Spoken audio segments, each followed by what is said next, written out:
Stranger Bedfellows, take one, and 3, 2, 1. Barry Bow here, America's Best Crime Writer. We're right here in our new Sunshine Room studios, here in beautiful suburban Folcroft.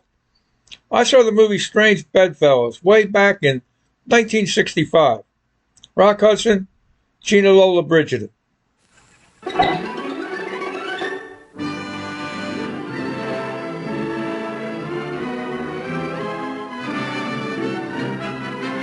That's strange. It happens all the time. But that's not who I'm talking about. I'm talking about Stranger Bedfellows. Last week, my Facebook buddy Tom Maloney posted a memory of the day Amy Willard was murdered.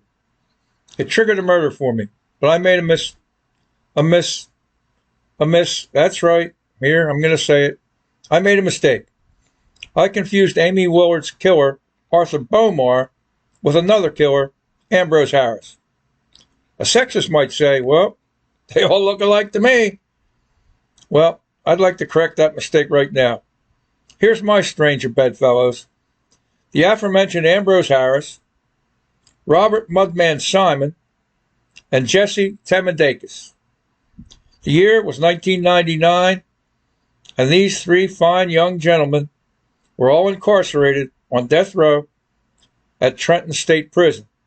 I'd written magazine stories about all three, published in the detective mags. In fact, I'd written two about Delco's own warlock sociopath, Mudman Simon.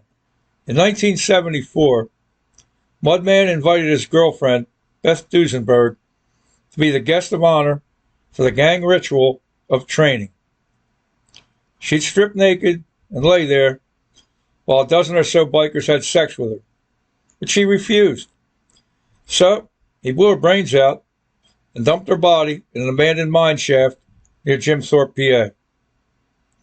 Mudman was later arrested, tried, and convicted, but he was paroled a dozen years later in 1995. And just a few days after getting out of the slammer, New Jersey State Trooper Lee Gonzalez stopped his vehicle, and Mudman proceeded to murder the trooper. He was arrested, convicted, and winds up on death row. Now, let's take a look at Ambrose Harris. December 17th, 1992. A rainy night in Trenton. So, he decides to carjack 22-year-old artist Kristen Huggins. Throws her in the trunk for a few hours, then he rapes her, before shooting her in the head twice, then burying her body. Arrested in 1996, tried and convicted, and winds up on death row. And our last Stranger Bedfellow is Jesse Tammindagas. Hamilton Township, New Jersey, July 29th, 1994. He uses a puppy to lure 7-year-old Megan Kanka into his home. Tries to sexually assault her. She screams. So he strangles her with a belt to shut her up. Puts a plastic bag over her head, then has his way with her. Later, he disposes of her body in a field, but not before having sex with her corpse.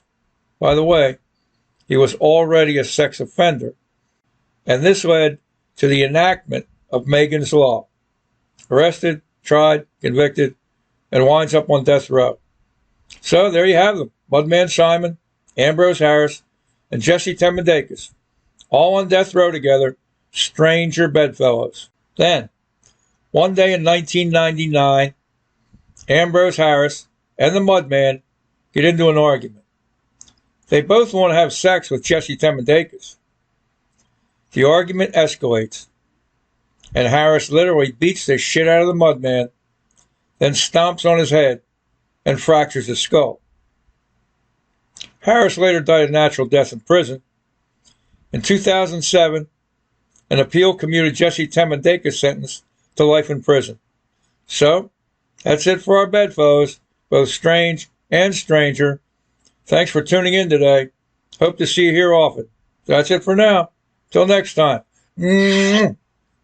See you. And that's a wrap.